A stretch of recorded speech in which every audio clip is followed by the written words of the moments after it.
பேரின்பம் பேரின்பம் பேரின்பம். நான் அந்த முதலாவது ஆன்மீக மாநாட்டில் கலந்து கொண்டேன். 3 நாள் கலந்து கொண்ட பொழுது நான் பார்த்த ஒரு அதிசயம், தூதர் ஐயா முதல் வரிசையில் உட்காந்து தியானம் பண்ணிக்கிட்டே இருந்தார். அங்கே ஒரு 30க்கு மேற்பட்ட சொற்பொழிவாளர்கள் வந்திருந்தாங்க. எல்லாம் ஆன்மீகவாதிகள், வெவ்வேறு துறைகளை சேர்ந்தவர்கள். அப்போ ஐயா உட்காந்து தியானம் பண்ணிக்கிட்டே இருந்தார். நானும் அவரோட பின்னால் சீட்டில் உட்காந்துருந்தேன், செகண்ட் ரோ.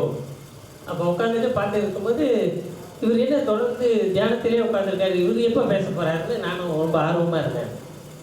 எப்போ பேசுவார் பார்த்தா முதல் நாள் இல்லை, மறுநாள் பார்த்தா 2ஆம் நாளும் இல்லை. சாப்பாட்டு நேரத்துக்கு போயிட்டு திருப்பி பார்த்தா அவர் அங்கே உட்காந்துருப்பார். அவர் சாப்பிட போனாரா இல்லையான்னு கூட தெரியல. இப்படியே இருந்திருந்தோன்னா அப்புறம் 3ஆம் நாள் ஒரு பரஞ்சோதி மகான்னு சொல்லிக்கிறாரு. அவர் பேசினார்.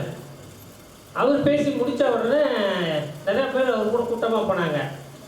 அப்போ திடீர்னு பார்த்தா ஒரு ஓர்த்த குரலில் ஒரு பேச்சு. நான் அந்த நேரம் மண்டபத்துக்கு வெளியில் போயிருந்தேன், பாத்ரூம் போயிட்டு வரும்போது சத்தமாக கேட்டுச்சு. ரொம்ப சத்தமாக பேசுகிறாங்களே, இது என்னவா இருக்கும், என்னமோ மிஸ் பண்ணிட்டோம்னு வேகமாக முடியாது பார்த்தேன். ஐயா பேசிக்கிட்டு இருந்தார். சிவன்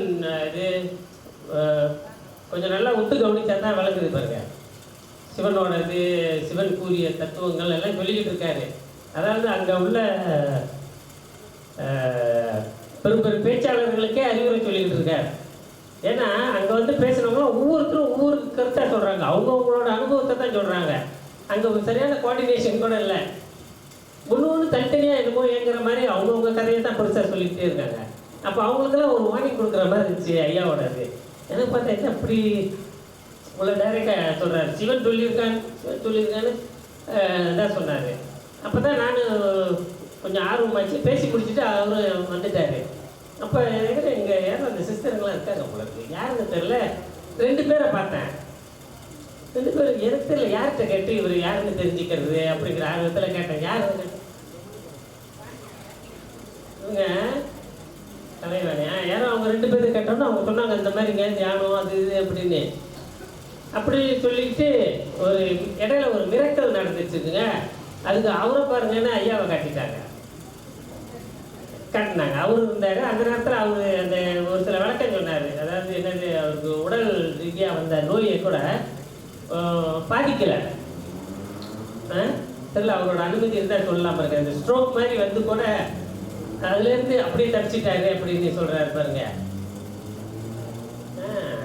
நான் ரொம்ப ஆச்சரியப்பட்டு போயிட்டேன். ஏன்னா அவர் அப்படியே அங்கேயே உட்கார வச்சு இந்த மேடை இங்கே இருக்கு, இப்படி அங்கே உட்காந்துட்டேன் பாருங்க 2 பேரும். அவர் சொல்கிறாரு அதெல்லாம் எப்படிங்க அப்படின்னு. எனக்கு என்னமோ ஒரு சரியான நேரத்துக்கு வந்த மாதிரி ஒரு ஃபீலிங். அப்புறம் சிஸ்டர் சொன்னாங்க, அந்த இது கொடுத்து நோட்டீஸ் கொடுத்து பர்த்திகேப்பில் இருக்குது, நீங்கள் பக்கத்தில் இருந்து அந்த இடத்துக்கு வந்துருங்க. நானும் அங்கே பக்கத்தில் இருக்கிறதுனால போன வியாழக்கிழமை போய் கலந்துக்கிட்டேன். எனக்கு முதல் அனுபவத்தை கொடுத்தாங்க. ஸோ தொடர்ந்து இது நான் செஞ்சுக்கிட்டு வந்தால் எனக்கு நன்மை கிடைக்குன்னு நினைக்கிறேன். ஏன்னா இதுக்கு முன்பு நானும் ராஜயோகத்தில் இருந்திருக்கேன். அது மாதிரி அதெல்லாம் எந்த குறையும் இல்லை. நிறையா இதுக்கு போயிருக்கணும். பரஞ்சோதி மகானோட அந்த ஒரிஜினல் சென்டர் இருக்குது இல்லைங்களா, அதில் தொடர்ந்து நான் இருந்து கொண்டு இருக்கின்றேன். ஏன்னா இப்போ இடையில வந்தவங்களாம் வேறு சென்டர் வேறு மாதிரி ரிச்சுவல்லாம் கலந்து விட்டாங்க. தியானத்தோடு சேர்த்து ரிச்சுவல்ஸ்லாம் அது இதெல்லாம் இருக்குது பாருங்கள். சாமி கும்பிட்ற மாதிரியே தான் இருக்குது. அது ஒன்றும் பெரிய தியானம் மாதிரி தெரியல போக. ஸோ இப்போ இந்த மாதிரி ஐயா இந்த மாதிரி சக்கராக்களை திறந்து விட்டு, அது ரொம்ப முக்கியமான விஷயம் என்னன்னா இனாமா திறந்து விட்டு. இங்கே யாருமே எனாமாங்கிறதுக்கு இடமே இல்லை. இப்போ ஒரு விலை போட்டு அதுக்கு ஜிஎஸ்டி போட்டு அப்படி வாங்குற காலகட்டத்தில் இப்படி ஒரு அதிசயம் நடக்குது. இது தொடர்ந்து இருக்கணும்னு நான் வேண்டிக் கொள்கிறேன். இதுதான் என்னோட பெரிய அனுபவம். பேரின்பம் பேரின்பம் பேரின்பம்.